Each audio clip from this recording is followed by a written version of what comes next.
Herkese merhaba arkadaşlar, kanalıma hoş geldiniz. Yepyeni bir video ile karşınızdayım. Arkadaşlar, bugünkü videomuzda Türkiye'nin ünlü oyuncusu Akın Akınözü'nün Veliaht setinden yeni görüntüler geldi. Akın Akınözü ve rol arkadaşı Serra Arıtürk'ün Veliaht'ın yeni bölüm setinden olan muhteşem görüntülerini sizler için YouTube kanalımda video halinde sunuyorum.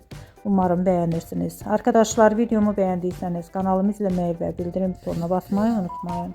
Şimdilik benden bu kadar olsun. Yeni videomuzda görüşmek üzere. Hoşça kalın.